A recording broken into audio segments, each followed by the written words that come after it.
Hi, everybody. My name is Shireen Razak, and I'm the Pennycanna Endowed Chair in the Department of Gender Studies at UCLA. I'm very happy to wish everyone a Happy New Year, if there is such a thing this year. I'd like to welcome you all to the Racial Violence Hub series, Feminist Approaches to Theorizing Genocidal Violence, Wars, and Occupations. The session is pretty packed and very exciting today. The work will be almost entirely done by Professor Inderpal Grewal. So I'll just start by, first of all, doing something that I forget every single time to do, which is to thank Sarah Montoya for organizing us and keeping the web part of the series going. Thank you very much, Sarah, and I'm sorry that I keep forgetting every time. This is our fourth workshop in the series. It is the first part will consist of short presentations by scholars working on the Assamese context. This will be followed by a presentation on Imaginaries of Dissent. The Q&A will begin following Inderpal Grewal's comments, and she and I will both facilitate the Q&A. So that's basically what is happening today. I will also just say something I always forget to say as well. The next session is February 4th, and on that, in that session, the attention will be on Armenia and Turkey. So I'd like to introduce now Professor Inderpal Grewal, who's Professor Emerita of Yale University, Gender Studies. She will moderate the session and offer her comments. Inderpal. Thank you, Shireen. I'm very excited about today's talks. It's a panel about India, but as you will see, the panel's presentation had implications beyond the context of India as well. And I hope towards the end when Q&A, we can also discuss those. But I first want to begin by introducing the authors of the first presentation. Dr. Rupaleen Bhuyan is Associate Professor in Social Work, and she's of Assamese descent, and she teaches at the University of Toronto. Her research examines how immigration policies contribute to gendered and racial forms of structural violence, with the focus on collective action with and by migrants who seek dignity and human rights. Her co-author, Abdul Kalam Azad, is an independent researcher activist based out of Assam, India, and he's a PhD candidate at the Athena Institute in BU, Amsterdam. He's working on multiple projects exploring the citizenship crisis in Assam, where nearly 2 million people are excluded from the National Register of Citizens. Mr. Anupol Bordoloi is an independent researcher living in Guwahati, Assam, with an MSW from Flinders University in Adelaide, Australia.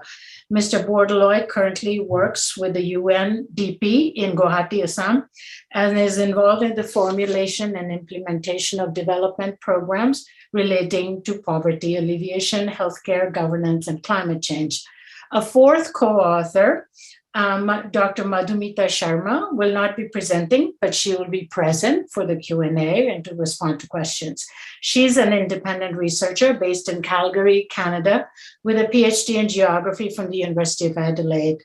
Her research focuses on migration from Bangladesh to Assam and its impact on the region's social, political, and economic status. Our second presentation today is by Professor Anjali Arundikar. Anjali is Associate Professor of Feminist Studies and founding co-director of the Center for South Asia Studies at University of California, Santa Cruz. Her research engages the poetics and politics of sexuality, caste, and historiography, with a focus on Indian Ocean Studies and South Asia. She's the author of For the Record on Sexuality in the Colonial Archive in India, winner of many prizes, and has published many important articles and essays. Her second book, Abundance, Sexuality, Historiography, Geopolitics, is forthcoming from Duke University Press, and we're looking forward eagerly to it. So let's begin with the first presentation. Thank you. I will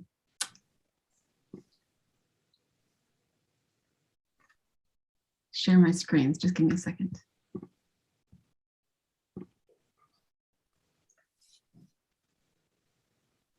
All right. I wish we were all in the same place. It's a privilege to be meeting with you all, however, in this virtual encounter. Oh, too many clicks. As Inderbal has said, my name is Rupali Mbuyan. I'm very grateful to be joining you today from Toronto, known as Toronto in Mohawk language, which stands for where the trees meet the water. Following Indigenous practices on this territory, I'm very grateful to acknowledge the ancestral home of the Huron-Wendat, the Seneca, the Mississaugas of the Credit River, and many other Indigenous communities who call Toronto their meeting place, their gathering place on Turtle Island. The territory is protected by the Dish with One Spoon Wampum, a treaty established in the 1700s between the Haudenosaunee and Anishinaabe peoples to share and take care of the regions surrounding the Great Lakes. This is something I reflect on in my own work as a settler, as a feminist activist, and someone advocating for immigrant as well as Indigenous rights. On behalf of our research collective, I also would like to extend our gratitude to Dr. Shireen Razak, to Sarah, to Inderbal Grawal, and others involved with the Racial Violence Hub. This is an incredible opportunity for us to share and hopefully clarify some of the work we're trying to do in this paper. I'm also looking forward to learning from Dr. Anjali Arandekar later in the talk.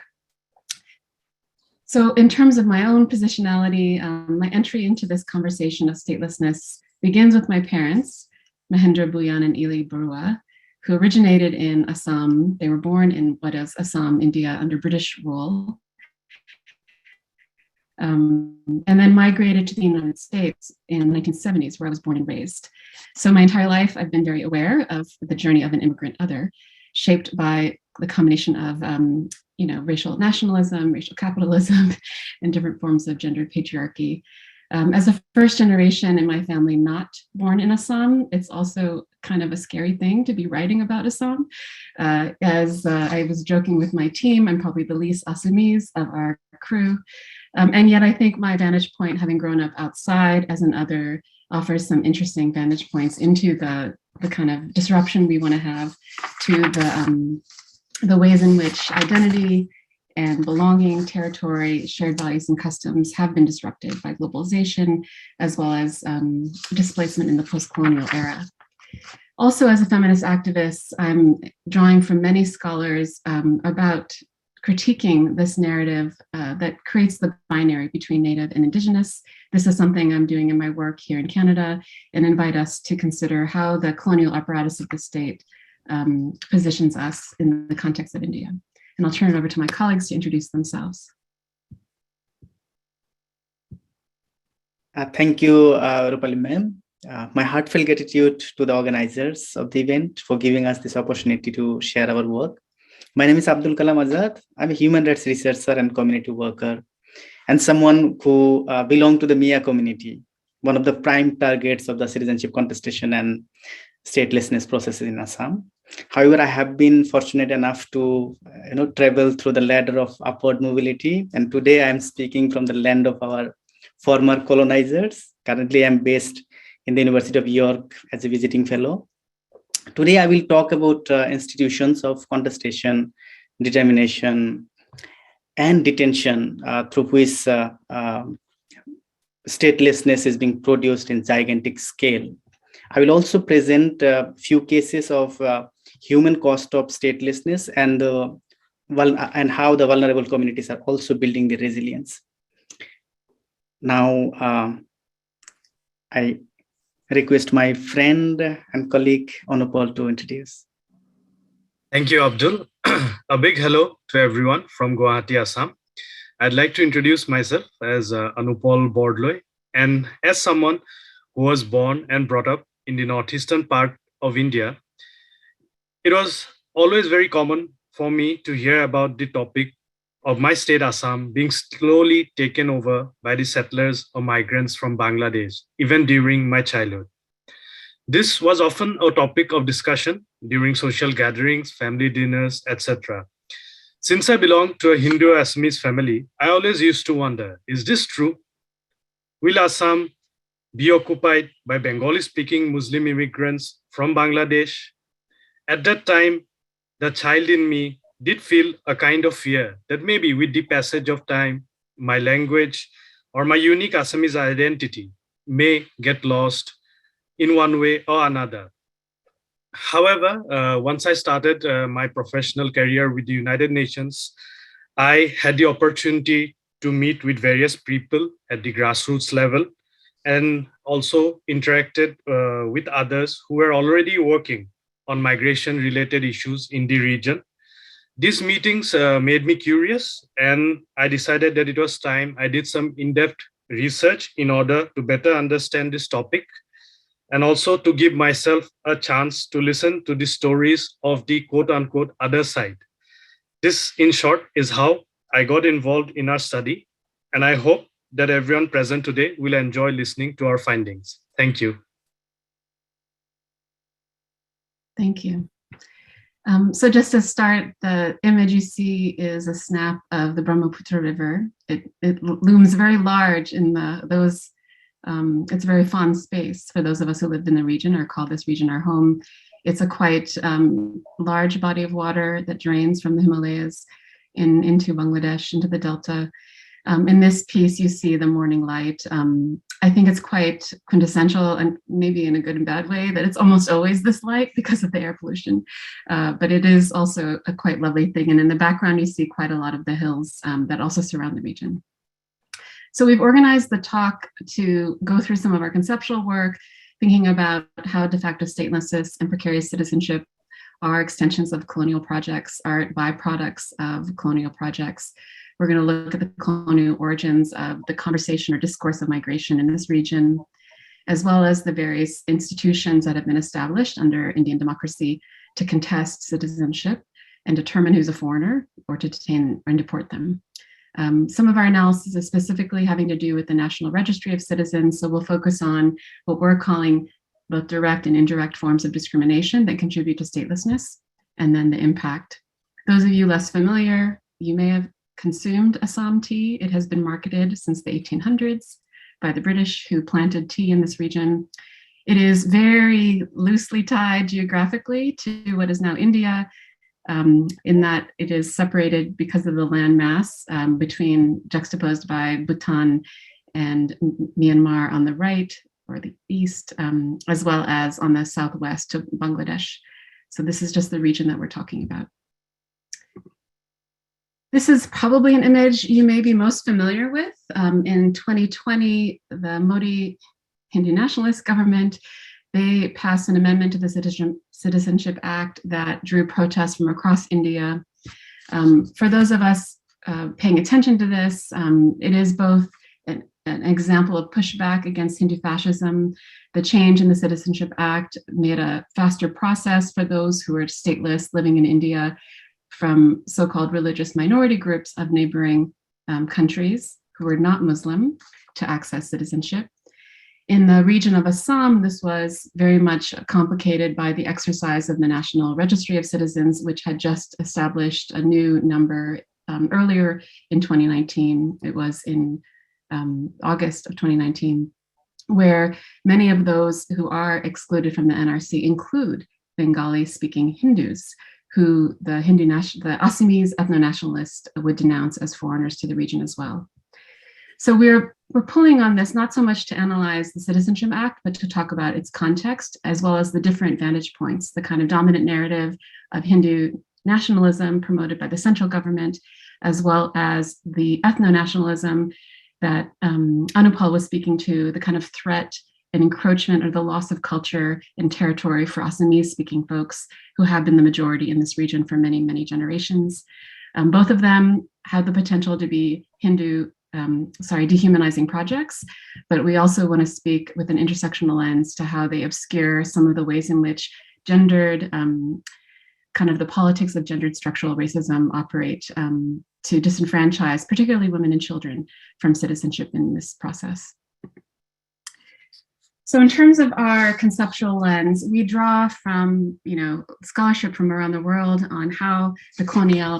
coloniality of borders and nation states, produce different hierarchies of belonging in relationship to patriarchal, racial capital, gendered, ableist, religious, and other hierarchies.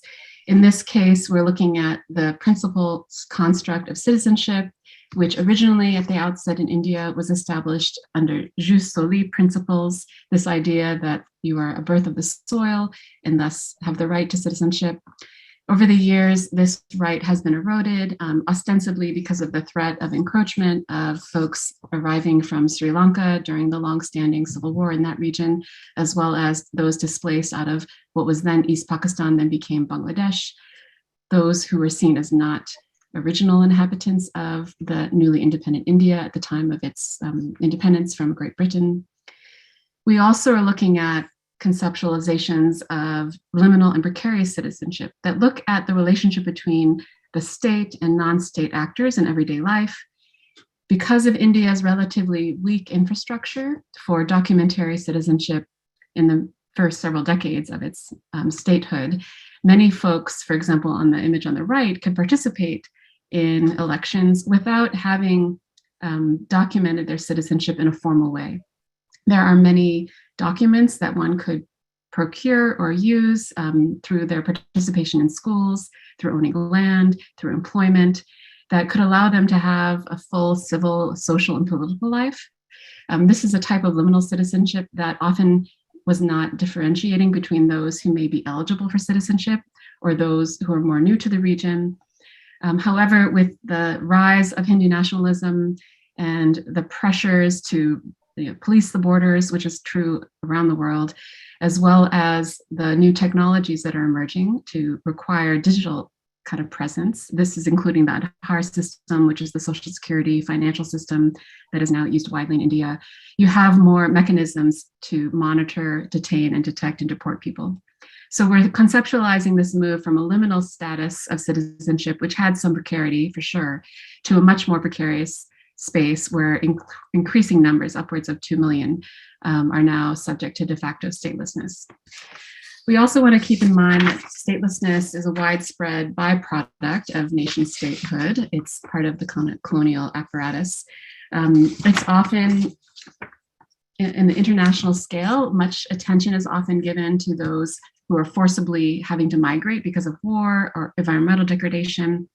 Here, we're looking more at changes in law, as well as administrative practices that make it impossible for people who are eligible for citizenship to produce the documentary evidence, or because of discriminatory practices are unable or risk their lives to be able to demonstrate their belonging through these processes. This is kind of the conceptual background, and we'll bring it up more as we move through our analysis.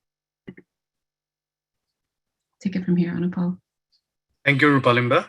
Assam, which is home to the mighty Brahmaputra River, is a state which has always had a long history of being ethnically, religiously, as well as linguistically plural in nature.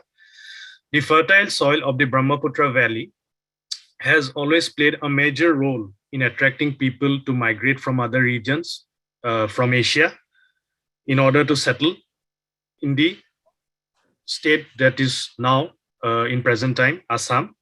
And this is something that has happened over many centuries.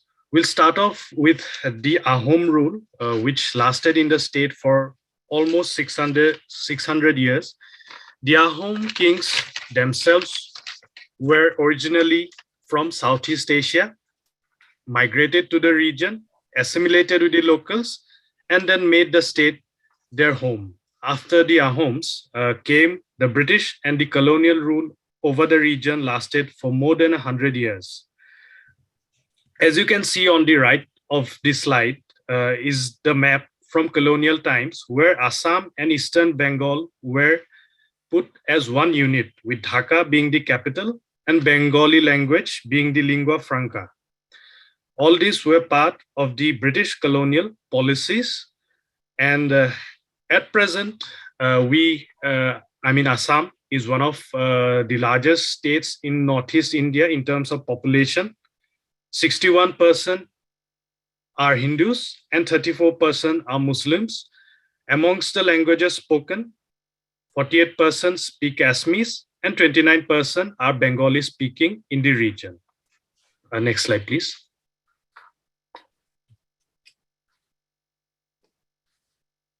So migration or wide-scale migration in Assam started mostly with the start of the colonial rule in 1826. Adivasis were first brought in from central India to work on the tea plantations which were started by the British. With the growth in population, there was a demand to grow more food. And as such, Mia Muslims from East Bengal were encouraged by the British to migrate and settle in Assam primarily for agricultural purposes. The immigration from East Bengal was actually opposed by the Assamese community as early as the 1920s.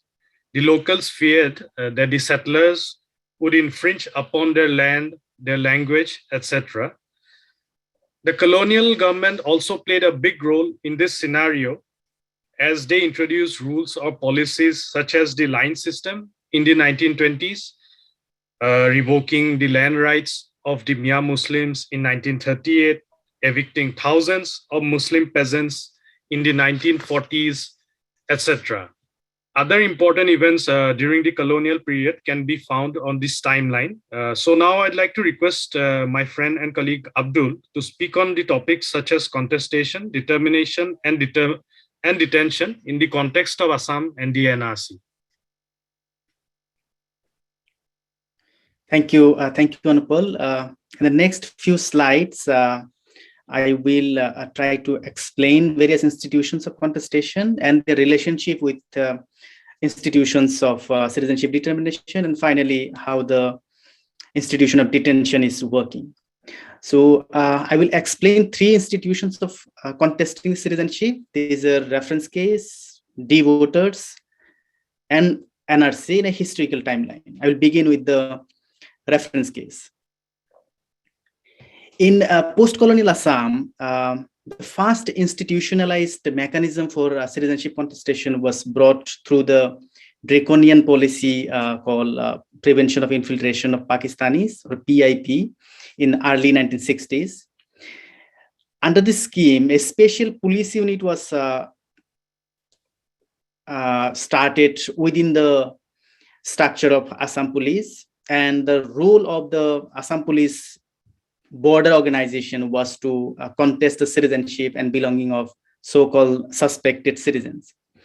In between 1964 to 69, nearly 200,000 people, mostly Mia Muslims, were removed from Assam, and they were forced to forcefully deported to East Pakistan. And most often, these cases were done without following any legal mechanisms. There were huge allegations of human rights violation in both local and international forums and bilateral talks. And finally, Government of India decided to bring in Foreigners Tribunal.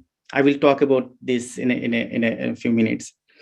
So gradually, Assam Police border organizations, they got more power, and today there are more than 4,000 specially trained police officials. They are armed with powers like to contest your citizenship, conduct search, obtain biometric informations like fingerprints, and they have very, very limited accountability. They have questioned citizenship of family members of people who were freedom fighters, army veterans, among many others. The next institution of contestation is Election Commission's D-voter system. In 1997, the Election Commission conducted an extensive revision of electoral roll in Assam, and they contested citizenship of more than 370,000 voters from their own electoral roll. On papers, the election officials were supposed to conduct house verification before marking someone as D-voter or doubtful voters, but the allegation is that these officials, they marked D randomly based on the identity, especially people from Mia Muslim community and Bengali Hindu communities. The people with other vulnerabilities like displacement were disproportionately targeted. My family members were among them. one of my uncles, a victim of river erosion, was marked as a D-voter. He had to attend hearings in the Foreigners Tribunal. One day, while coming back from the Foreigners Tribunal, he died because of heart attack.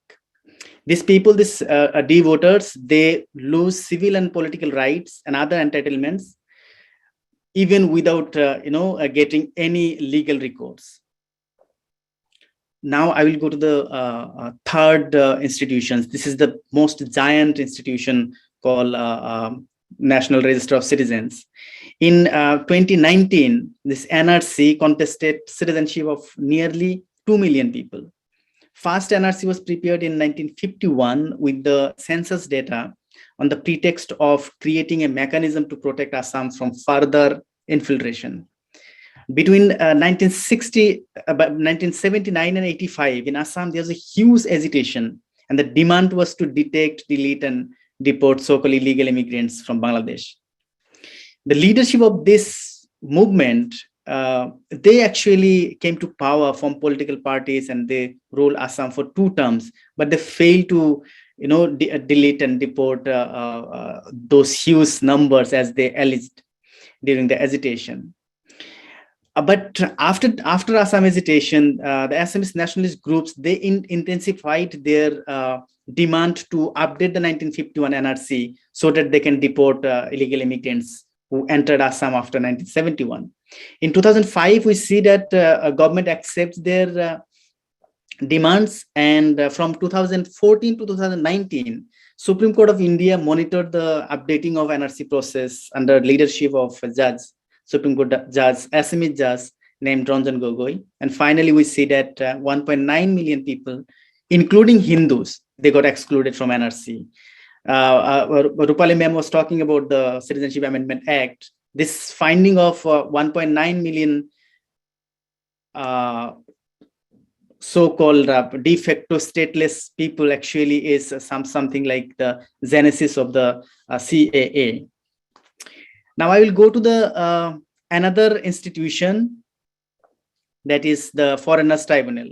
So the people who are whose citizenship is contested by Border Police, Election Commission, and the NRC. So these people, they have to go through the Foreigners Tribunal to determine their citizenship.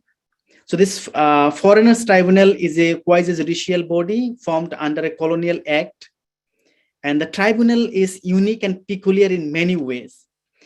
These tribunals, they don't follow the basic tenets of natural justice, like it puts the burden of proof on the accused, not on the state or those who are accusing. It's also heavily dependent on the government, and it's something like they are extended arm of the government to declare as many as people as foreigner. We have seen that as many as 19 members of this tribunal, they were removed from the service because they failed to declare more people as foreigner. And then we come to another institution called detention. So those people who are declared as foreigner or declared foreign national by the tribunal, they are supposed to be kept in detention before their deportation. But deportation is not happening because the Bangladesh government is not going to accept them because they are not their citizen at all. So there are 6 detention camps operating in Assam. Government of Assam has constructed another giant detention camp where they will keep 3,000 inmates, detainees, and they also 10 more detention camps on the pipeline. So though the numbers are very it's not very heavy, but it has created some sort of mental health epidemic in the community, especially among the Mia community. You will see that a large number of people are committing suicides, the fear of detention. And the fear is not unfounded. The condition in detention camp is really pathetic. I went to study detention camp in 2018. I visited 2 of these camps, and I still feel that those two hours in 2 detention camp was the worst time of my life. the story I have heard and the condition I have seen is horrific. More than 25 people have died inside these camps. So this is the scenario of institutions. Now I will again invite my colleague, Professor Bhuya, to provide further analysis. Thank you. So coming back to the NRC process, given all the different institutions that are at play, we wanted to really understand how the both legal exclusions, who is considered a citizen, who's eligible for citizenship, that are codified, as well as the bureaucratic processes required to verify citizenship, produce this huge number of people who are de facto stateless, but also using an intersectional lens.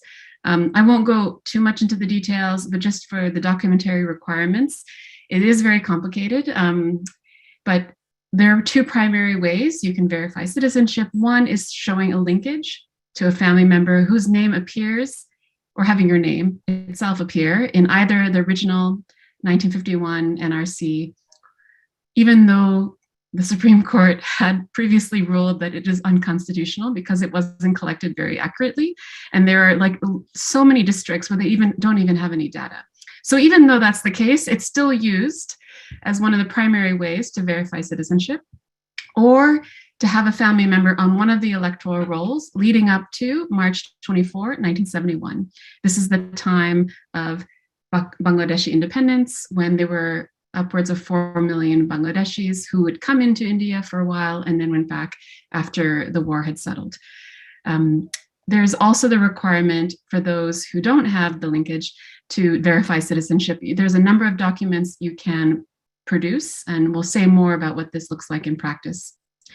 So some of the forms of indirect and direct erosion of jus soli citizenship have to do with the age. So one thing I have to keep in mind is, although we don't have current census data, the 2011 census estimates upwards of 40% of the people living in this region are 18 or younger in 2011. We can imagine with population growth that number is either static or has grown. So when we think about India, it is a really young country. So creating this timestamp of 2004 effectively denationalizes hundreds of thousands of children. So anyone born before 2004 is only required to demonstrate that one of their parents was born in India, meaning they could have a parent not born in India. Those born after 2004 must verify that both parents are citizens. If any of their parents were not born in India, are not Indian citizens, or if they are one of those groups who are being deemed suspicious as a doubtful voter, a declared foreigner, or has a pending case, they or their children cannot be citizens. So this is why it is very much children who are being targeted through this exercise. You also see different ways in which like kind of patriarchal exclusions are happening indirectly through the social organization. So for example, if you have two parents that are required, you must have two parents who are willing to verify their proof of parentage. So for example, if you have a father who is not claimed, we did have a case of this in one of our case studies, a father that does not claim you legally, then you by default cannot become a citizen. Similarly, Muslim men under the personal laws under India are able to register up to 3 wives, but only for Muslim men. So there is the practice somewhat in other religions, though less common, of multiple wives. Those wives and their children would not be able to verify their linkage or citizenship because of the restrictions in personal law. We also saw that those orphan children who are living in an institution may have the institutional home verify their parentage, but if they are not, for example, if they're living on the streets, they are not qualified. There's also the case of married women, which came up. This is something that was debated both at the regional level in the high courts of Guwahati as well as the Supreme Court. There was widespread recognition that many married women, because of the kind of gender patriarchy, were unable to produce documents to verify their linkage or their residence and thus their citizenship. This is particularly true for women who are married before the legal age of 18. Which is a common practice in many of the rural communities and the low-income communities, both Hindu as well as Muslim. those lacking identity documents were permitted after the Supreme Court case to produce a panchayat certificate. This is a certificate from the local magistrate. This is a case where we see some of the colonial categories reappear to kind of distinguish between more deserving versus less deserving. So for example, in the Supreme Court decision, women who come from communities deemed original inhabitants, particularly the so-called T tribes or indigenous tribal peoples, are automatically included if they produce the panchayat certificate, whereas women from all other communities would need to have further scrutiny, usually having to bring a witness, maybe actually bring the local magistrate with them to the hearing to act as to authenticate basically their marriage. Some other examples of structural inequality have to do with people who just simply don't have documents to share because of displacement due to floods. This is quite common, especially amongst those who have been growing food on the chars. These are on the islands that you saw in that first image. They're quite fertile, but they are also precarious, meaning seasonally they may change. Something that I quite remarked on is how people who were interviewed, they often still use the address of their former residence, even though it may now be underwater. So these homes continue to have a symbolic as well as legal presence in people's lives. But if people do not have documents, they cannot verify their citizenship. We also heard cases of people not having the resources to register the birth of all of their children, so having to pick and choose which ones might be able to verify citizenship. We also see discrimination happening de facto because of women who may be unmarried or not in school are less likely to have a bureaucratic identity, so therefore lacking those identity documents.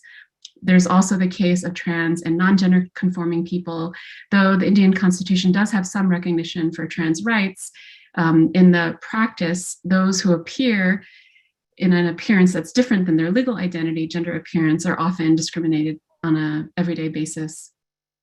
And then, as Abdul was saying, there's simply the everyday discrimination based on name alone. So those who have a Bengali or Muslim sounding name more likely to be scrutinized or denied simply because of the bias of the administrators. Whereas indigenous sounding names or people who appear to be from one of the local tribes, this is the British language that the Indians have adopted, not my language, but one of the local tribes would be considered automatically included and often have not to produce as many documents. So we'll close with a few examples of the illustration of impact and then turn it over. Thank you. Thank you, Rupalim again. So the citizenship contestation and statelessness have real impact on human life. So I would like to share two quotes with you all. So one is from a 50-year-old woman who is declared as a foreigner by the tribunal in Buxar district. She told me that on the way to the tribunal, before boarding the bus, I used to take a tablet to stop my vomiting and another while coming back home. I attended 51 hearings and my case lasted for more than 3 years in the tribunal. And then it went to the High Court and now in the Supreme Court. My husband is a fisherman, has sold land and cattle, and our son has dropped out from study and now works as a child laborer to manage the court expenses.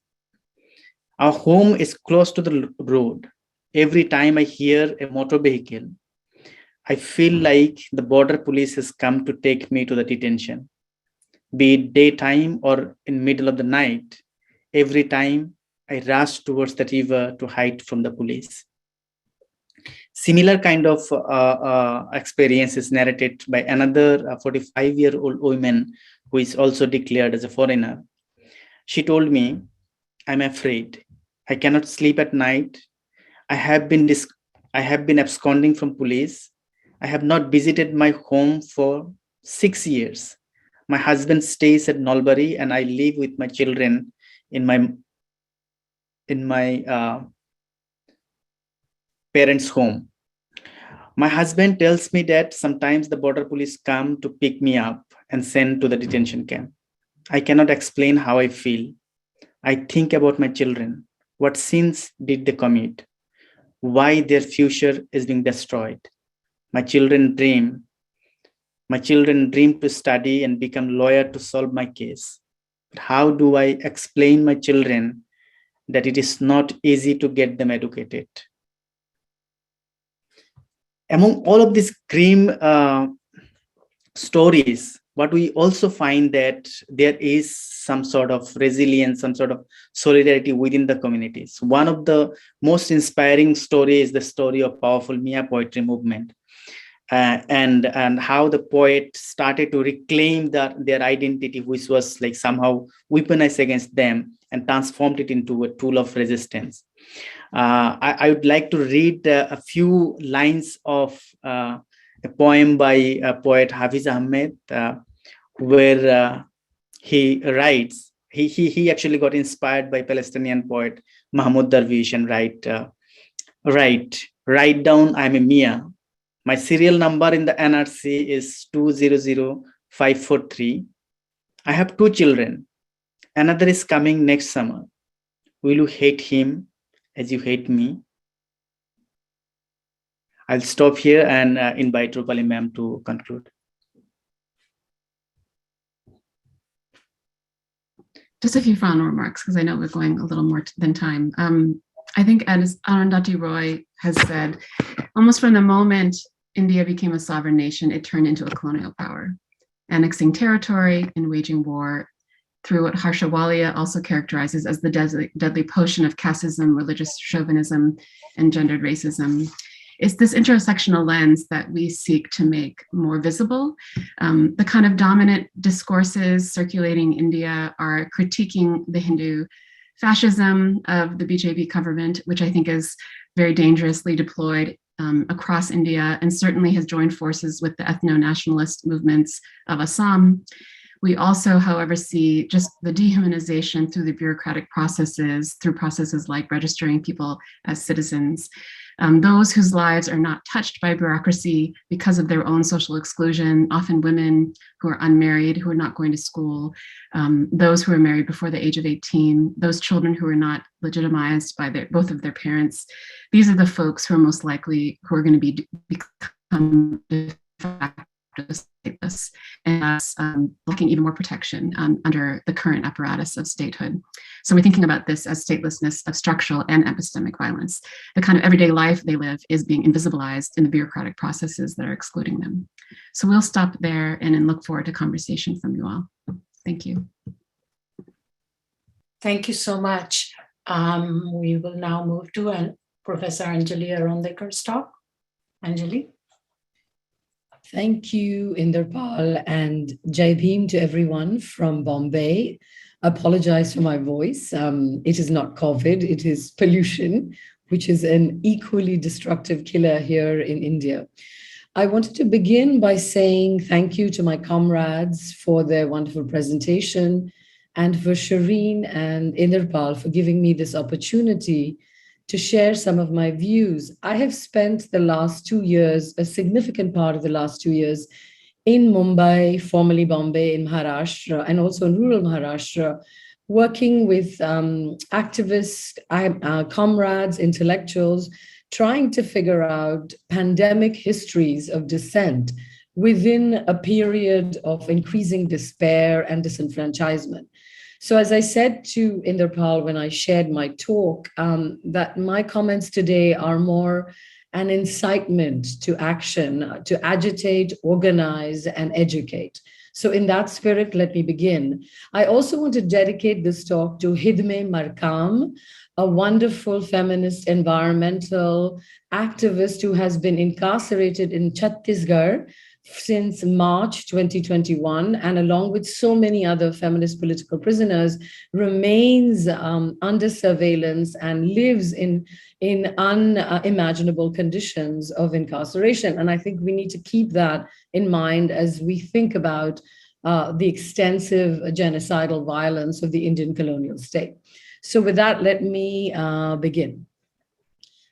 Andolan is a Hindustani word that roughly translates as struggle, protest, refusal, resistance, movement, and so much more. To speak of India today, especially as we have seen with the rise of Hindutva authoritarian rule, is to speak of a state of constant Andolan. Large-scale resistant movements are once again sweeping India, driven by the very collectivities that the Hindutva state wants to disappear. Even as activists, feminists, anti-caste protesters are being falsely incarcerated across the country, more movements are developing in their stead. From the massive protests that spread across India against the discriminatory CAA Act, which my comrades just spoke about in 2019, to the rousing images of multi-generational Muslim women gathering for weeks at Shaheen Bagh in New Delhi, from the collaborations between queer and trans folks and those fighting for the freedom of Kashmiri kin, to the ongoing success of the farmers' struggle, there has been indeed much to hold on to. In fact, just yesterday, to our great enjoyment and consternation, I guess 2 days ago now in India, farmers in Punjab peacefully occupied a bridge, preventing our fascist prime minister and his entourage from holding an electoral rally in the state. One might say that the Andolan against right-wing Hindutva authoritarianism has gone viral, spreading, mutating, and infiltrating all sectors of society. But perhaps such a rousing characterization requires further nuance, further despair. India, after all, as we have seen, remains in the stranglehold of a corrosive Hindutva authoritarianism. Even as Indians shelter at home, particularly now, if they are lucky enough to have a home, isolate and increasingly rely on state apparatuses against the pandemic, the Indian state has mobilized that very isolation and fear of contagion and contamination to vilify and incite fear around Dalit, Bahujan, and Muslim bodies. The language of intimate violence, love jihad, solidifies anti-Muslim, casteist, and misogynist ideologies. We are now asked to fear Dalits, Muslims, and any and all minorities whose bodies threaten to violate and invade our homes and nation. Muslim female leaders, journalists, and scholars, as many of you may already know, were recently put on a horrific virtual auction block on a mainstream web platform produced by young Hindutva acolytes who invited subscribers to bid on the rape, violation, and murder of these Muslim women. The virus is in us, the virus is us.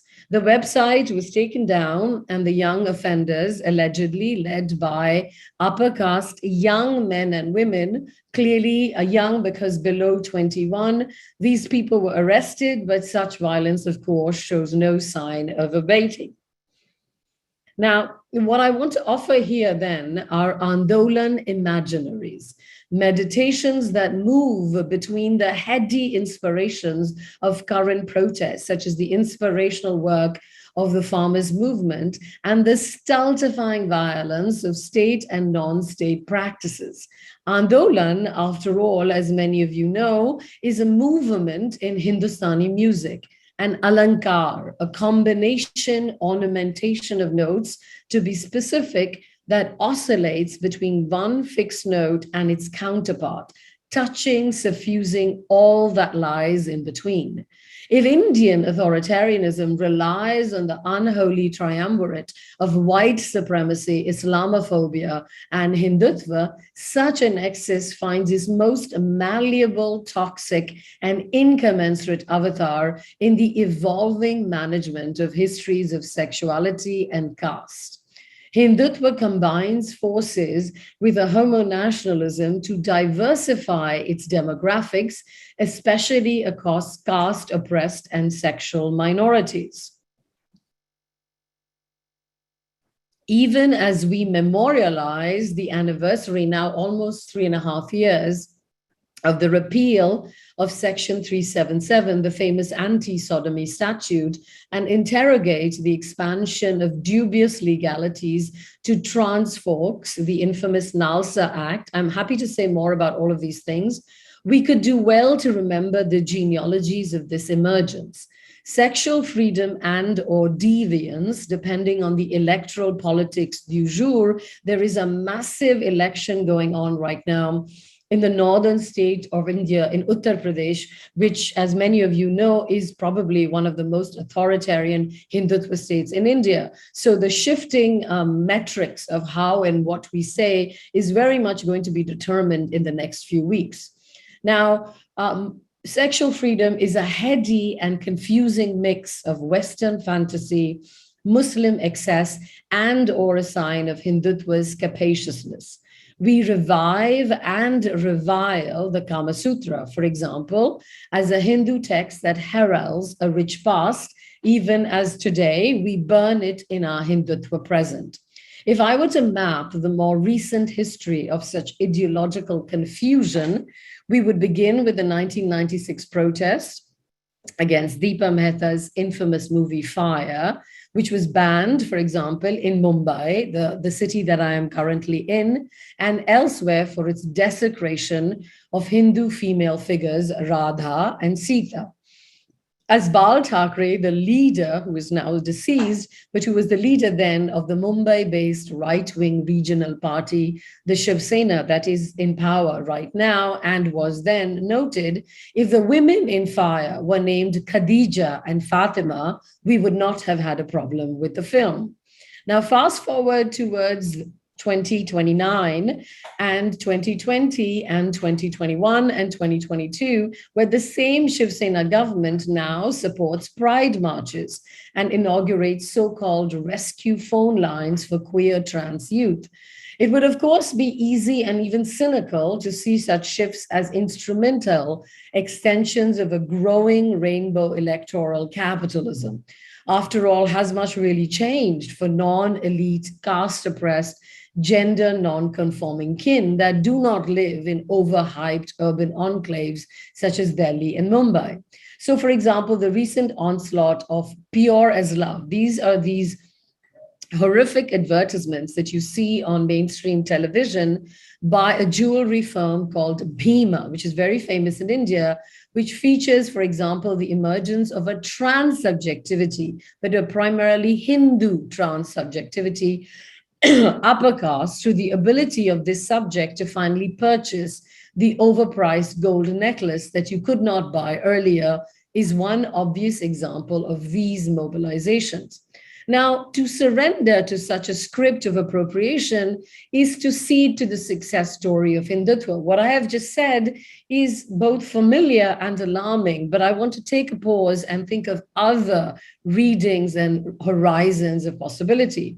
What I want to do, as I said earlier, is give you instead some scenes of defiance, of andolans, which refuse such narratives of sexuality and caste incorporation into the Hindutva corpus, to ask, how can our histories of gender, caste, and sexuality be forms of gathering and inspiration and feminist hope in Hindutva times instead of forces of dispersal and attenuation? Let me turn now to some specific examples.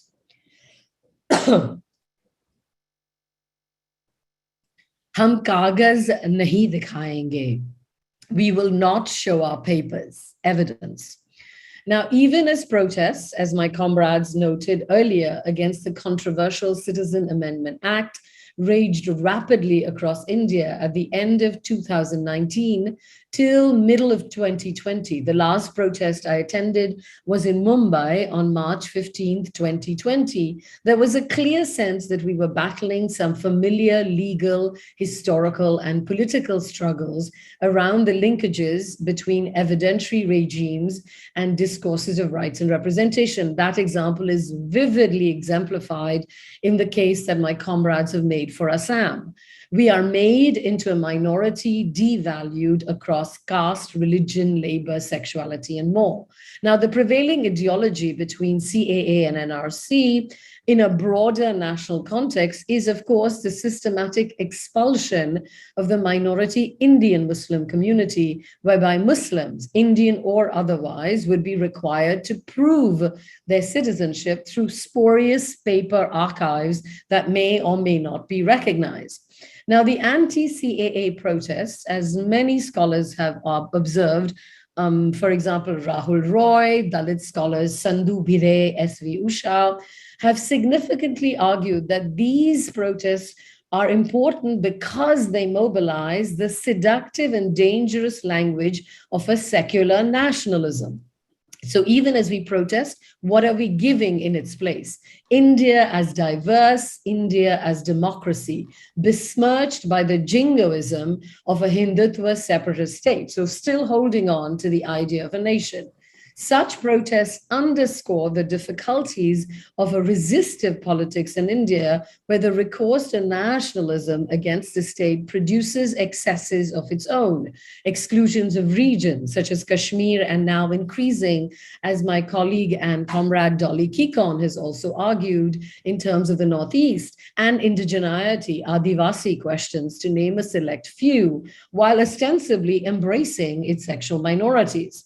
Now, the chant "Hum kagaz nahi dikhayenge," we will not show our papers, was taken from a famous poem that went viral by Varun Grover, and it became a rousing anthem of the protest and continues to this day, echoing the challenges evidentiary regimes placed on bodies across regions, generations, and temporalities. For sexuality and caste subjects, such a demand for kagas, show me that you belong, evidence produced a particularly complex set of legal, ethical, and affective negotiations.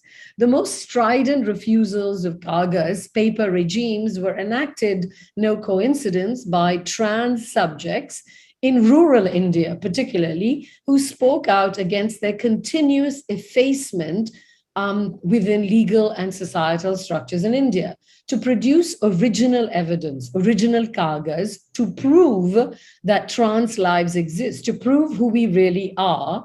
Scholars and activists insisted was to return to familial, legal, and chronological structures of self that were violent and punitive. Now, this is important because even as we protest NRC and CA, we have to think about what are we asking for in its place, right? And if we are asking for more paper, what subjects continually get to be disenfranchised and written out of these paper regimes, right?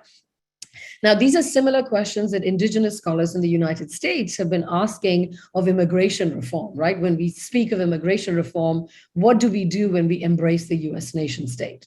Now, for Dalit, Bahujan, Adivasi kin, and these segregations are, of course, very artificial, but important at the same time, the call to documents, verifiable or otherwise, was an acutely exclusionary judicial enactment of caste consolidation.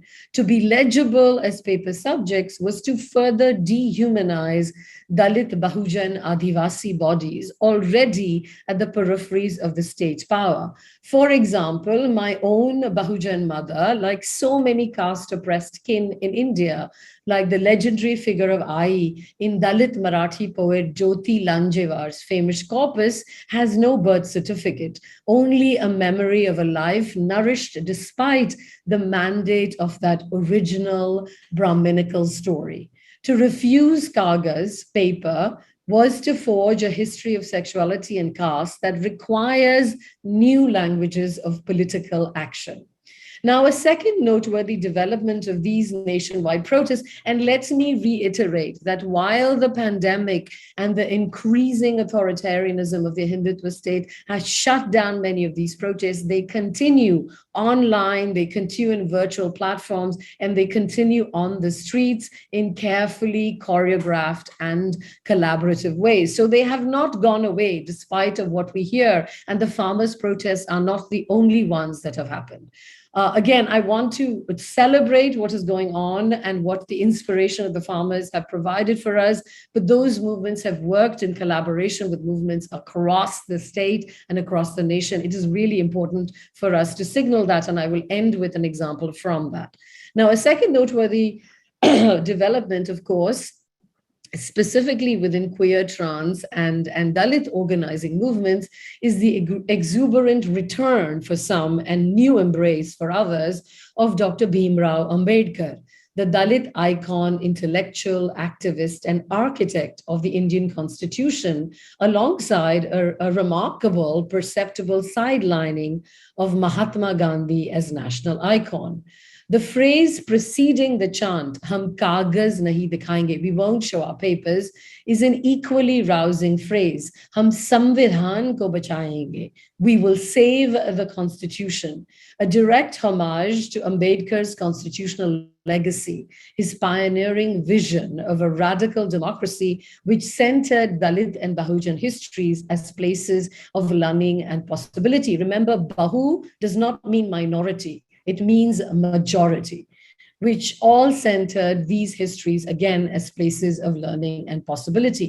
We become a minority through electoral politics and demographical rearrangements. We are, in fact, a Bahu, a majority in the landscape of possibility.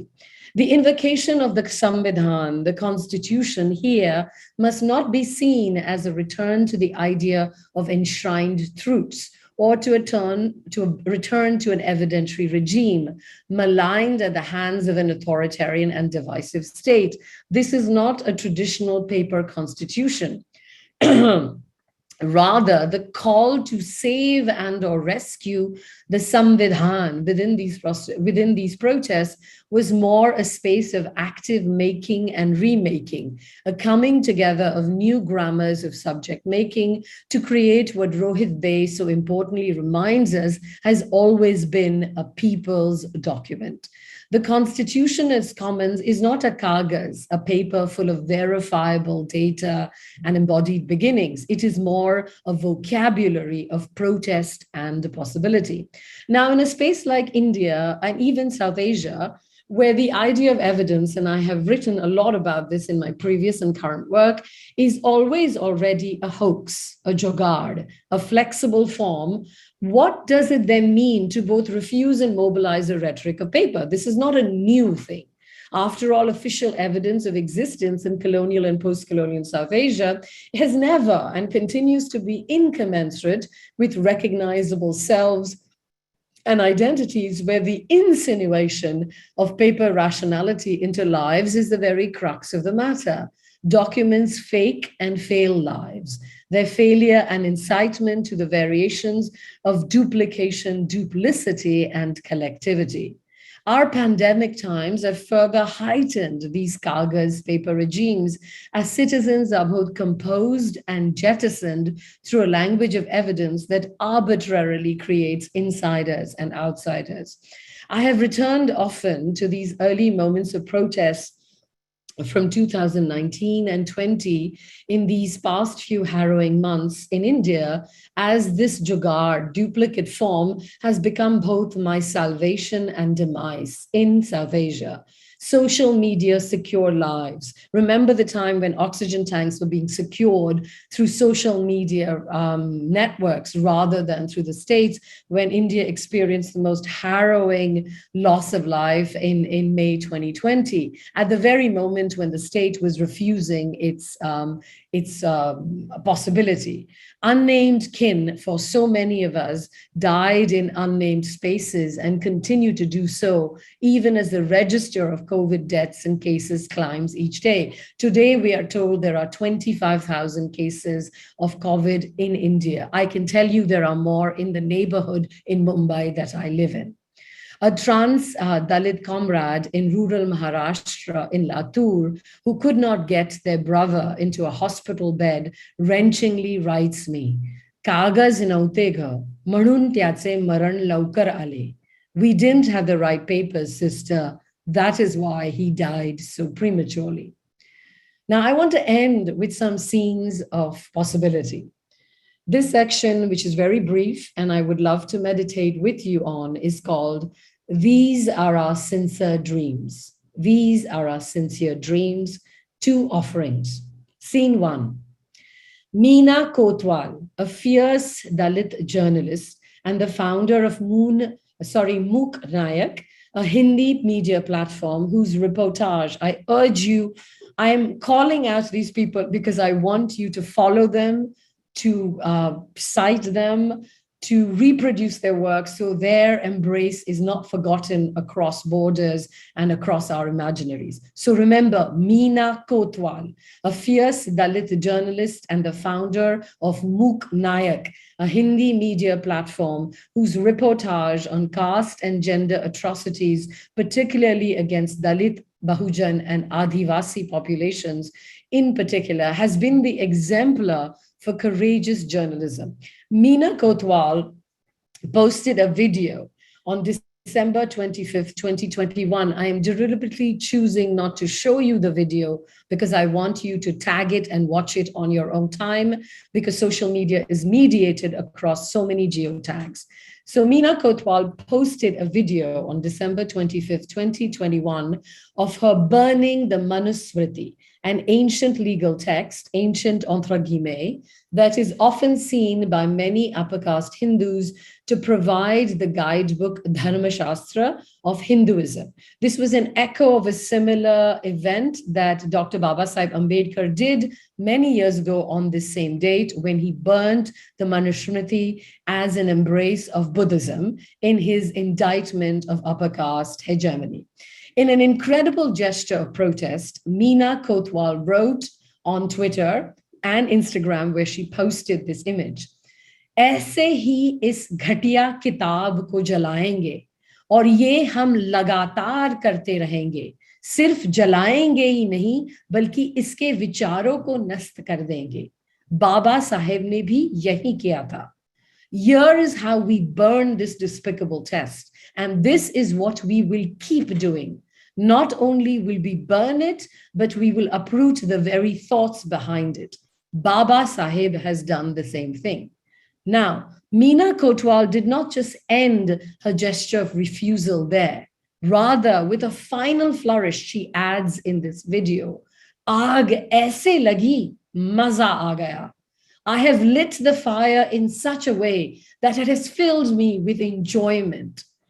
Now, by this point in my talk, I think you will have anticipated the backlash Meena Kotwal has and continues to receive from Hindu upper caste men who have threatened to censor, rape, and murder her, citing the example of another fierce journalist, Gauri Lankesh, who indeed suffered that very fate when she was murdered by these goons. I could also remind you that despite the widespread distribution of Meena Kotwal's burning video and the threats she has received, the supply chain of media coverage has not seen fit to support Kotwal publicly or condemn her violent detractors. There is no mention of her in any of the national news channels. You would have to go to social media to find the virality and impact of her video. Caste hegemony, after all, requires Dalit bodies, especially Dalit female bodies, who speak to be confined to the margins of speech, or in this case, media coverage. Yet, I want to urge you to do so is to surrender yet again to that narrative dispossession, which I want to refuse, and to disservice Kotwal's Andolan, protest, to the gauntlet she has thrown down by holding what a Dalit feminine posted recently was, quote, "a middle finger to Brahminical despotism," end quote. Instead, I want to stay with the maza aa gaya, the enjoyment she emphasized in a posted video of the burning of the Manusmriti, the revered Hindu text. I urge you to watch the video, to sit with her protest, to agitate, educate, and organize. Burn the book, burn the paper, and burn the ideas that sustain them. That is where the maza lies, the joy of our protest. A joy that comes from a fire that has been lit to spread, to incite, a scene otherwise unimaginable in this Hindutva world, inhospitable to the live energies of anti-caste protest. Last but not least, scene 2. I spoke to a comrade in October 2021 via my WhatsApp video, a Dalit queer feminist from Savantwadi, Maharashtra, in Western India, who was at the Tikri border supporting the farmers' protest, #Kisan Andolan, with the All India Dalit Mahila Adhikar March. This was just a few months before 3 of the labor laws, which, as we know, would have been repealed by the Indian state. My comrade was live streaming the endless march of tractors, farmers, women, children, an inspiring morcha, agitation, a chain of loose solidarities and spontaneous acts of refusal, all assembled to fling their bodies towards a future landscape of possibility. What did she want? I asked her over the video. What do you hope for here? She paused, shook her head in amused frustration, and yelled over the din of the protest. Quote, "Khub zale bhashan, nako amala sudhar, nako amala hi dhongi ekta. Amhala ata fakt pahije kranti, kranti, kranti. Ahe he amse pramanik sapne." We are tired of speeches on reform and hypocritical unity. What we want now is simply revolution, revolution, revolution. These are our sincere dreams. 2 days later, she disappeared, status unknown. Jai Bhim and towards Andolan.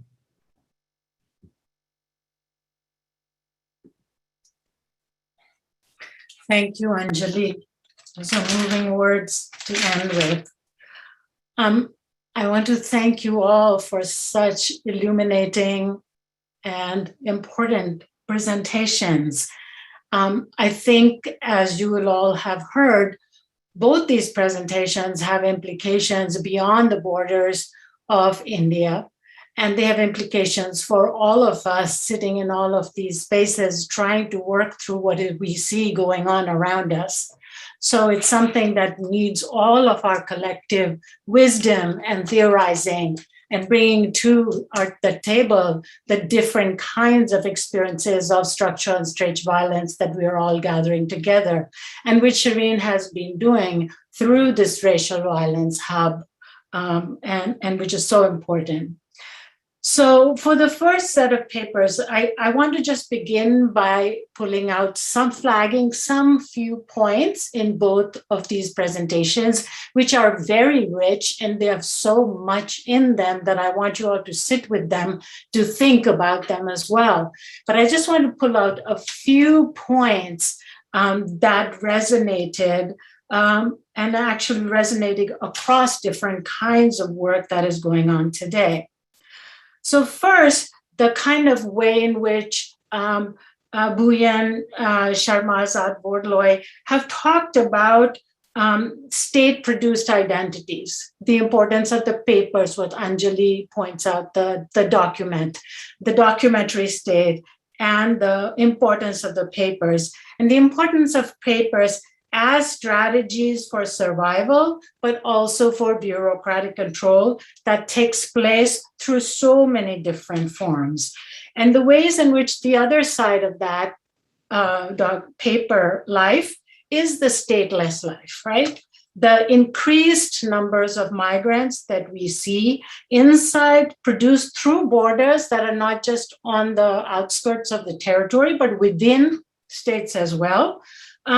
And the ways in which some of the, what we see in the case of South India is the particularity of Muslim statelessness being formulated at the present time, right? And the identities that are being produced, the state identities are based on gender, sexuality, religion, ethnicity, and caste, right? These are the kind of ways in which identity and bureaucratic legibility is being formulated. And it is up to us to think about how to work against those kinds of state formations. But as the first presentation pointed out, statelessness they have laid out so beautifully the various regimes of statelessness and the impact of them on ordinary people. The regimes are bureaucratic, a kind of Dickensian nightmare of, traveling to show your identities, producing the papers. These are sort of nightmarish scenarios that people are experiencing.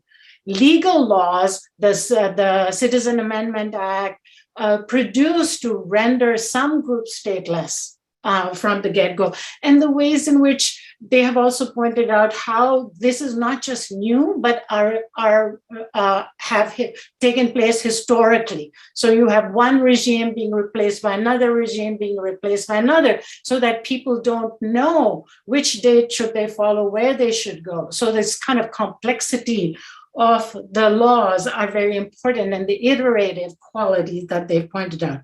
The cultural othering that we are seeing also, a kind of racialization of groups of people who are seen to be alien, illegal, foreign, all of those.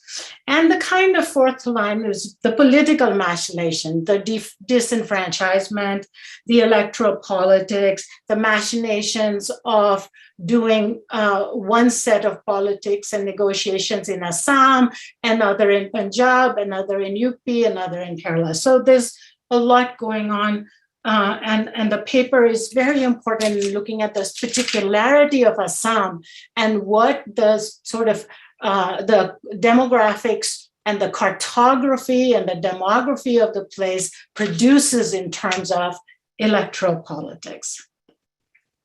The second point that I want to flag is the kinds of nationalisms that are being produced, right, on the basis of religion, and particularly the ways in which an anti-Muslim nationalism is being circulated, not just in India, but in the US. It was produced in the Balkans, for instance, in Europe, in Myanmar, in Sri Lanka, in so many places around the world, right? And we need to look at this really carefully.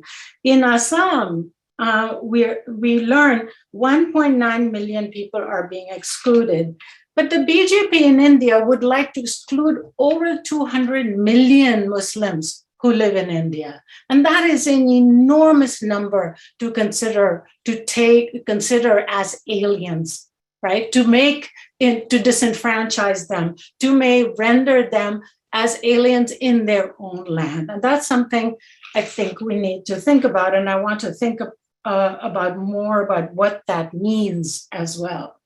Right.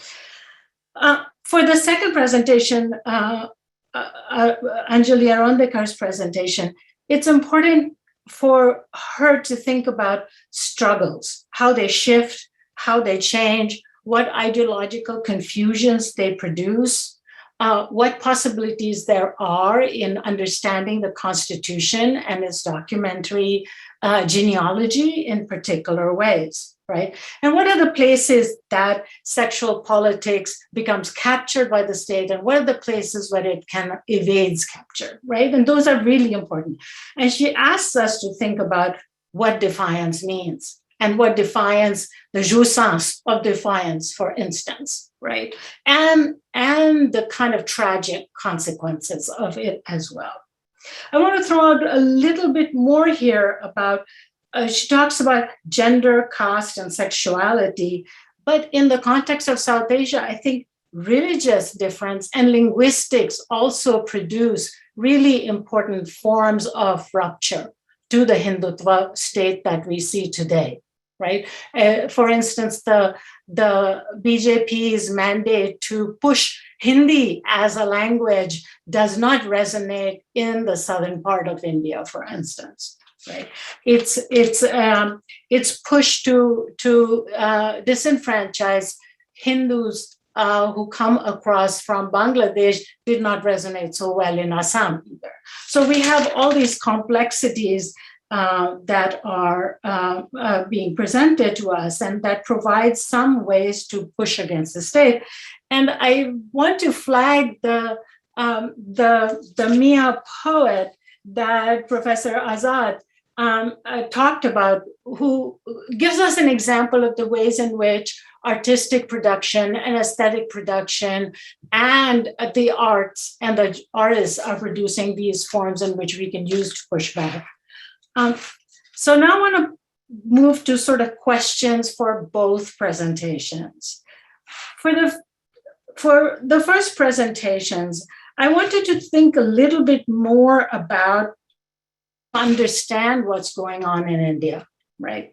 To imagine over 200 million people residing in your midst as aliens is a scaling up that is really enormous, that is so consequential, that I think it makes us think, is it enough to think about decolonization as a project? Is the decolonial a project we need to think about? What are the terms we use for this? Is it a Nazi state? Even the Nazis had not such scaled up an imagination of authoritarian power. Is it racist? Is it colonial? I want to push a little more for you to think about how to understand this state project, right? The second point is about bordering practices, which are not about territory, but about identity. National and ethnic identity are all constructed and produced through long histories as well, right? They have colonial genealogies of difference are there to ensure forms of colonial power. How is it possible to think against both ethnic and national identities? What do we do to think against them as well? How do we think about the kind of what I have tried to working in my new work to understand the kind of deep pluralism that renders all of these identities, ethnic, religious, etc., as more as having historical, for our historical constructs, that they move, they're not stuck in time, they're not static. We need to, how to think about those kinds of plural possibilities, what scholars of Latin America are calling the pluriverse. What is a pluriversal politics here, right? And for all of us, for Anjali and for our other presenters, what is the work of a transnational kind of a project of dissent or of collaboration to push against what we see are these more global forms of state restructuring that we see happening all over the world, right? What we know, borders are spectacle. We know how identities are constructed, and we know how social media and its virality is not contained by the nation state or by the territories of the nation. What is the work of transnational collaborations? What is the work of diasporics in pushing against some of these problematic ethnic nationalisms and state formations that we see today? I'll stop there. And, you know, I know, Anjali, maybe somebody would like to respond, or we can go to the Q&A. Shireen, what would you like us to do? Yes, I would invite everyone to respond, the panelists, but also anybody in the chat. You want to put questions in the chat, that would be fine as well. And we'll keep an eye on this. But I think the panelists may have things they want to say to each other. This is so intensely sort of provocative that it's kind of hard to hold on to what it is you want to respond to. But I'll just open it up. Are there people on the panel or in the chat as well? I just wanted to add one thing to the mix, because it was very learning for me to come after my Assam comrades, because of how they framed the questions, given the geopolitical histories. And also, of course, Inderpal, your questions as always are very insightful, and we have all learned from your work on these questions as well. I think the point that I am struggling to make and am excited by is that, and that's why I said pandemic histories of dissent, is what is happening in the last few years, where these narratives of contagion, vulnerability, disenfranchisement, which have been the only vocabularies through which minoritized communities have always been seen, how have those vocabularies been seized to create different configurations of political possibility, right? So for me, what was remarkable about the farmers' protest, and which sometimes got lost in the kind of embrace by the diaspora, was that it was not just a farmers' protest. There were farmers leading the protest, but they were non-landowning farmers. For the first time in the history, as my colleague Navya Gill has talked about, farmers from all across India organized together, which was not seen for a very long time. There were people who were invested in feminist politics who showed up. And in turn, they created collaborations within urban sites across issues of labor, sexuality, and caste, which we have not seen in a very long time. My mother is a labor organizer. And it was interesting to see what was considered as a labor collaboration in her heyday in the 70s and the 80s and what is happening now vis-a-vis the farmers' protests and the pandemic. So I think it's important, as you said, Inderpal, to imagine what are these new configurations, but they're more within for me. Right, we have focused a lot on what are the models of racial violence, Shireen, something you and I have talked about a lot, that the Hindutva state models, right? What does it use? How does it use white supremacy? But I feel like what we also have to think about is what are the models minoritized collectivities are using to mobilize against racial violence? And where are they coming from? Right, so the last point I'll make, Inderpal, and this is to your point about the multiplicity of difference, which is not just restricted to sexuality, caste, gender, to think about religion and language, is also to remember that caste is not a Hindu issue, right? My comrades, like who work on Pasmanda Muslims, right? Caste is an issue of labor segmentation that has been seized upon by the Hindutva state to mobilize electoral politics, right? So what we have to do together is remind people that caste politics is about labor segmentation. It is about the hierarchicalization of power. Anyway, I feel like I'm giving a bhashan, so I will stop. Well, I think that you raised really good questions about labor and caste. But at one level, we can think about it in that way, but we're also talking about broader practices of control, exercise of power and control and rule, and how different sorts of social division work within them. Now, I could go on and on about the farmers' protests too, because there's a way in which one can think about the importance of the Jat landowners in the ways in which the BJP had to pay attention to it, right? We can think about that. But I want to bring the question back to, all of us to consider that to a certain extent, so many of the ways in which we think about labor and all of these divisions are about sort of what is the new form of scaled up state control that we are seeing all over the world today. I want to think about that question too. And I don't want to limit it just to thinking about India, but to see these as very important case studies about what the decolonial, what the pluriverse, what all these terms we're talking about are about. So I will stop there. I have a few thoughts and then I'll lobby it to my colleagues. As Shireen was saying, my brain's going in like a million directions at once. But a few thoughts I've had throughout the journey of the last several years working on this is how, as someone whose parents also feel, that they tell me every time I bring up the topic, like, the threat of some level of, I don't know, the word is not quite sovereignty because Assam never had its own sovereignty, but a threat to the integrity of home as they know it.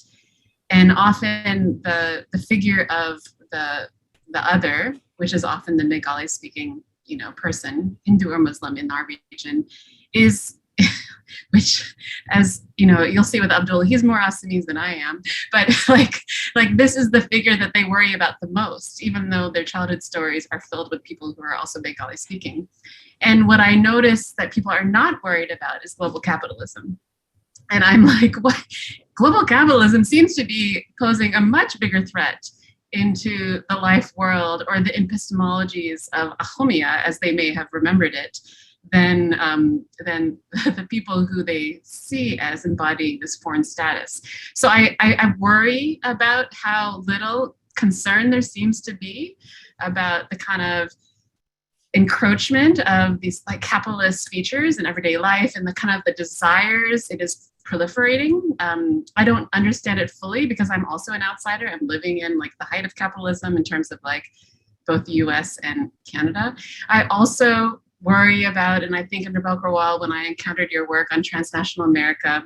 It was such a great time when I was a student, the kind of governmentality of this all. Like even as Anjali, you were saying, and I don't speak Hindi, but this idea of we will save the Constitution, right? So even in the protest of this Hindu fascism, the kind of resurrection of a better state, as if the nation state will be the answer of some of these problems. And I worry about that. I worry about the kind of continued primacy of the nation as a continued, because we know it produces so many forms of violence in the bureaucracies that it requires, as well as the kind of social hierarchies that it reaffirms.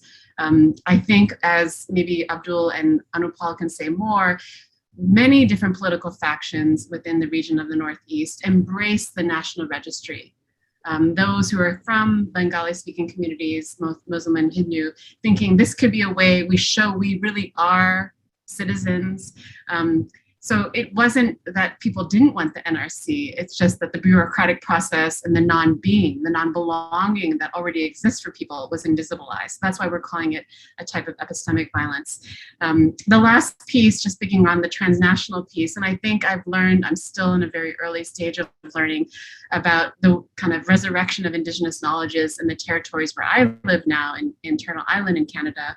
And I see the kind of, I'm going to say this in a naive way, I haven't ever said this out loud, but like the impulse to produce a kind of post-colonial knowledge in the initial decades after India's and Pakistan's independence.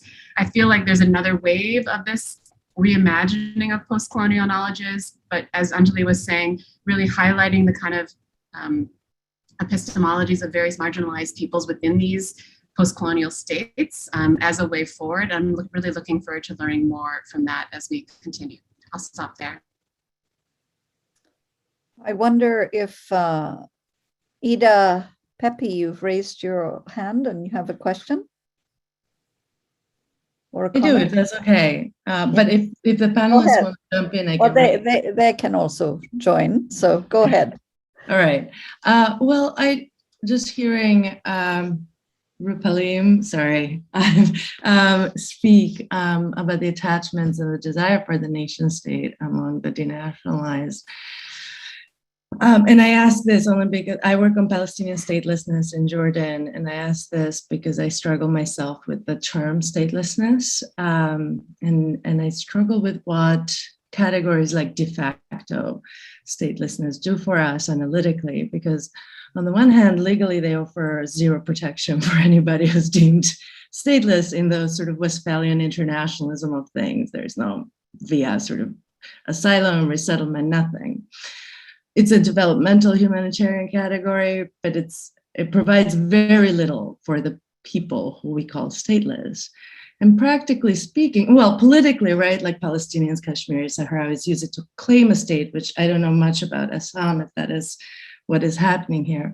But practically in the sort of social factedness of statelessness, what the collective's presentation has so beautifully shown, and what we know from around the world, from Israel to Jordan to Western Sahara and so forth, is that the stateless are not stateless at all. They suffer from too much state. They're surveilled, they're detained, they're full of borders. So denationalization simply exposes them to too much state without recourse to responsibility, without recourse to the so-called Westphalian rights regime. And so, again, I ask this with incredible empathy because I struggle with this myself. What kind of new conceptualizations might we need to think about the possibly 200 million that Interpol is talking about, who are not deportable? These are not regimes of mobility. These are regimes of immobility, right?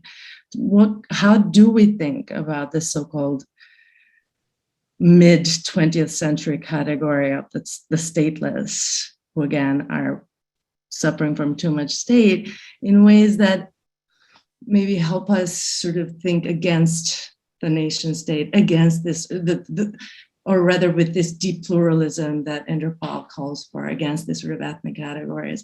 Because statelessness fundamentally only promises a state for every person and people for every state. And we know that that has never actually existed. So just a collective sort of question and thought. Any of the panelists want to respond to that or add to the comments? I would like to add to the comment. Ada, I look forward to meeting you in person, but that's a wonderful observation. I have a question for my Assamese comrades. I'm being regional here, forgive me, because I don't have your expertise. I was intrigued by that question as well, because there is a long history of over-determining statelessness as a problem of the militarized zones, right?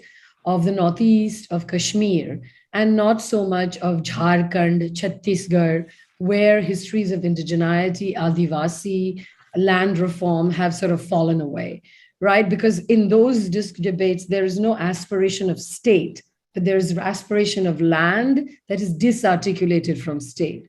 So I'm wondering if there's a way, as someone who works primarily in South Asia, it's something that I've been thinking about a lot. So I'd love to hear a little bit more about whether we need, not just new vocabularies or new understandings of these terms, but how are they breaking down geopolitically, and what are they erasing as they emerge as terms of mobilization, right? Because the Palestinian relationship, I'm doing a special issue with Shireen Saikali on Palestine and South Asia. So there are so many overlaps, right? We know those.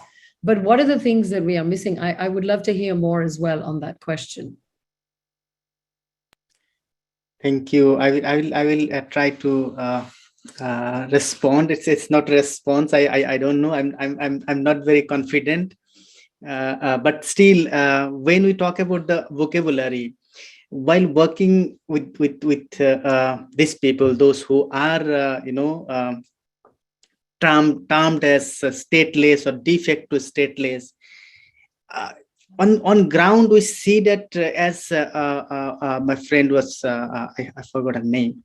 She was saying that it doesn't help them. Exactly, doesn't help them. Even the word de facto statelessness in academic discussion, we see that for de facto stateless people, the state doesn't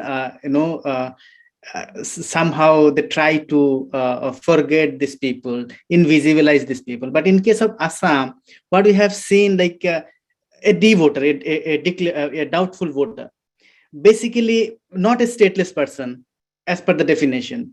If we call them de facto stateless, then we see that even it doesn't fit into the definition. The state is actively trying to persecute them, actively behind this person. So on ground we see that the people, somehow we are not being able to understand their condition. And with this, I would like to add something with Anjali's Samvidhan Basav, Save the Constitution. Here I see the connection with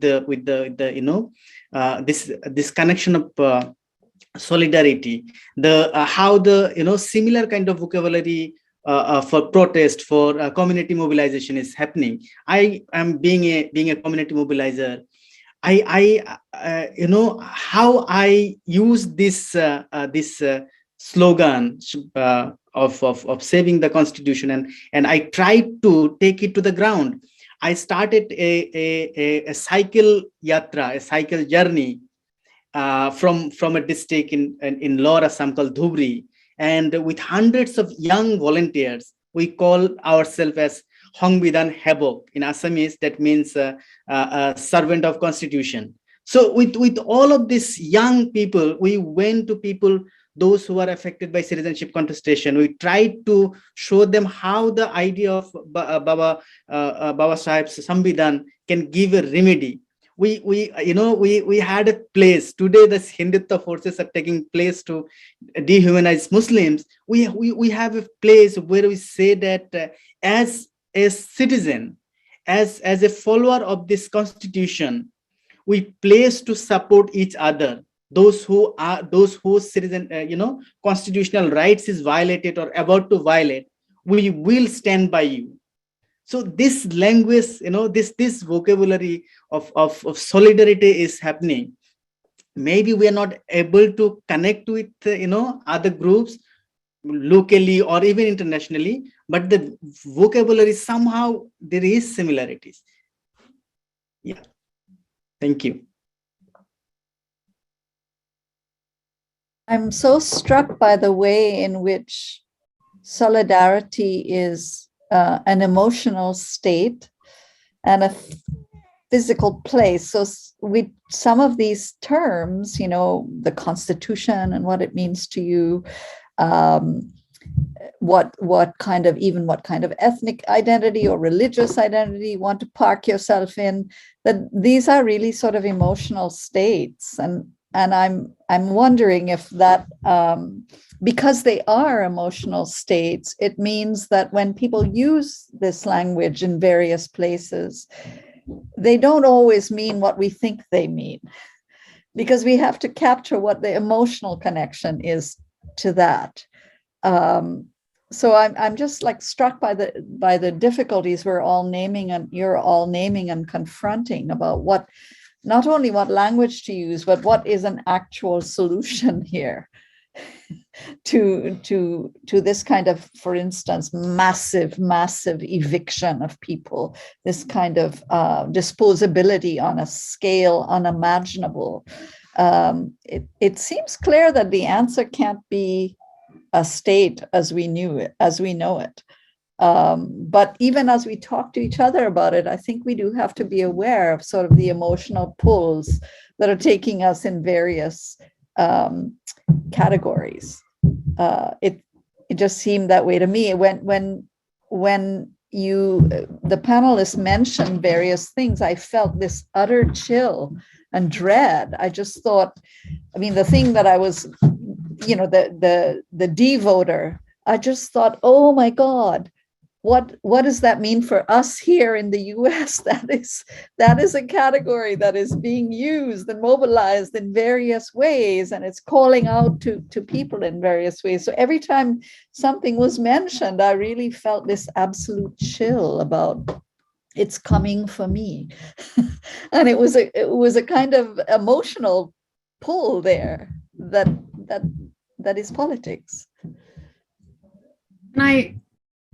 So I'm going to say this also as someone whose family members carry what I call a lot of collective trauma.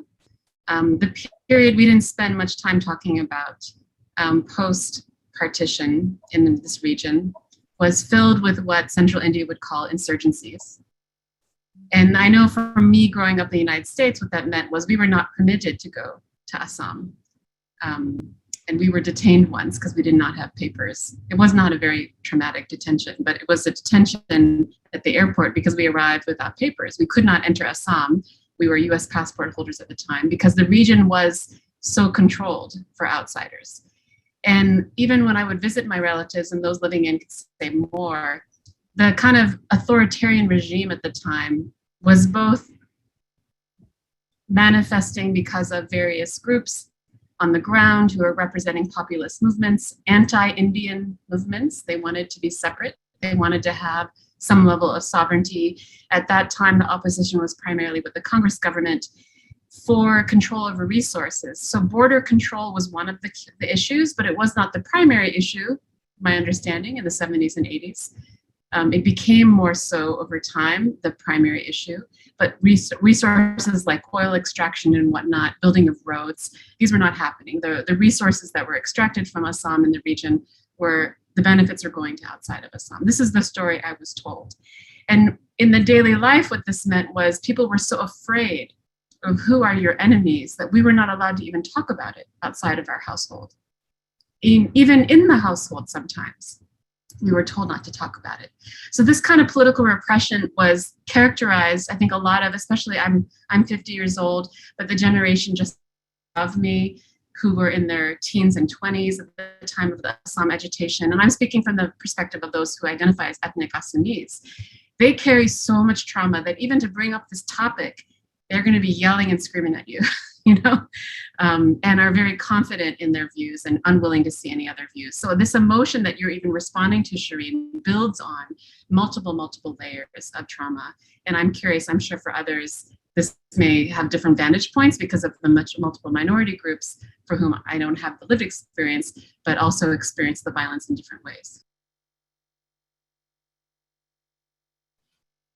Are there any comments, final comments, either from people watching or panelists before we close this extraordinary session that will have us thinking for a very long time? And we'll hope to have parts of it on the website so that we can continue to think collectively of this. Is there anything else to add? I just wanted to make an appeal, if I could, to everyone here, because this is a project of learning for me, is that I think we need more South-South conversations on these questions, but we also need to speak to the asymmetries within South-South conversations, right? So we need conversations between the Levant and between South Asia, but we also need to talk about the conversations where India still occupies too much space, literally and metaphorically, within conversations in South Asia, so much so that other histories are sidelined. So I think that's just a request and a possibility and a place of forward looking, is that there's a great interest, as Inderpal said in her opening remarks, to make more connections across South-South borders.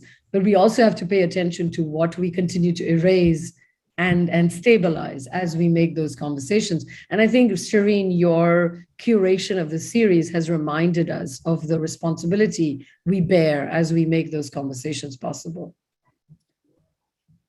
It is an extraordinary challenge to think from region to region to region. You know, next time when we move to Turkey and Armenia, and it can feel, I mean, I'm so aware of the fact that I've just processed everything as someone in North America.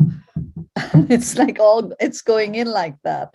And one of the things that's very hard to do on Zoom is to have this conversation across these regions. So I hope that is what the series would do. Thank you for that reminder, and thanks to everybody presenting today for an absolutely extraordinary event. And thank you, Inderpal, for facilitating and commenting so brilliantly on the whole session. Thanks to everybody for tuning in, and please come back on February 4th when we have our next session. Thanks again.